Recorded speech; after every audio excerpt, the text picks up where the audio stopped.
Hey, welcome back, Buckeye Nation, to your Caribou Data Science channel. Today is Friday, September the 17th, 2021.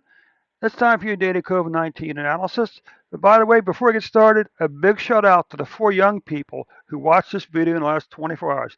Thanks so much for I'm getting more support overall from the younger folks like you than from the older folks in some cases. Some cases, there's way more. For instance, and Ohio should be the same range. Israel had a total of 80. I had 81 views yesterday from Israel.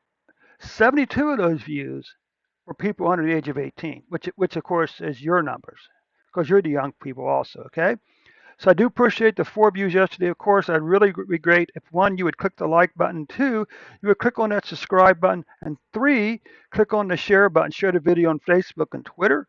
And you can also copy and paste the link into an email or text message. Okay, so let's just get on with the show. Of course, we always need to remind ourselves of the of the well of the questionable recording practices. There's no other way to call it. Back in February 2021, this February, the governor's office came out and said, "Oops, we undercounted COVID-19 deaths in the fourth quarter by close to 4,000." Now, what is interesting is the same people who count cases also count deaths, but yet there's not a problem. Yet you didn't undercount the cases. That's it. That's just one of those things that bugs me.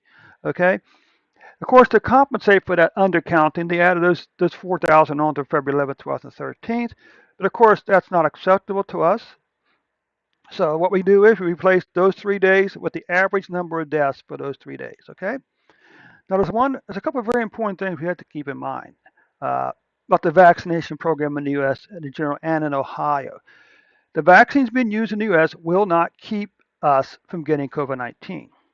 What they will do is, hopefully, is that they will reduce the severity of the disease, and by reducing the severity of the disease, it'll reduce the chances that you will die. So what this means is cases are going to continue to go up, and deaths may continue to go up, but hopefully deaths will not go up, but will go up at a slower rate than before the vaccines. Okay. Of course, for you younger folks out there under 18, you really don't need it, but you should get it. You should be a good team player and get the vaccination anyway. But remember, the younger you are, the less chances you have that you will die from COVID-19 in the first place. I'm 67, so I'm in a much higher risk group than you folks are under 18. But you know what? Get the vaccine. Be a team player. Take one for the team. Get the vaccine, okay? And we'll just prepare for the long haul also, okay? But anyway, let's take a look here. So this is the raw numbers from the governor's office. Notice it completely dwarfs all these things before here, even though we have a couple hundred. You'll see these numbers here are somewhere around 100. So this is ridiculous. This is completely unacceptable. They should have taken the numbers and went back and corrected the numbers for 2021, the fourth quarter of 2020. It's as simple as that.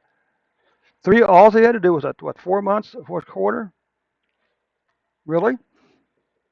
You don't. So the missing reports didn't have the original death date of death from the death certificate on it. Okay. So what we do is like I say, we replace the average, and now here's the average deaths for these 3 days. So this is a much better balanced data here. Okay.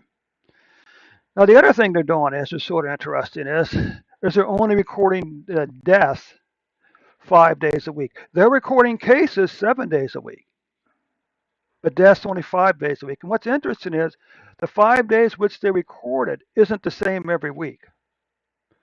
So what is happening here, all this kind of, well, like a sawtooth coming down, it's kind of reasonable up here. Then all of a sudden it gets all this kind of choppy thing. Well, guess what? That's probably because of the missing days.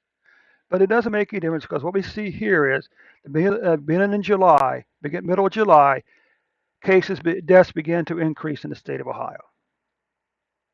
And as we'll see in a moment, they even began to increase in the U.S. as a whole and Israel.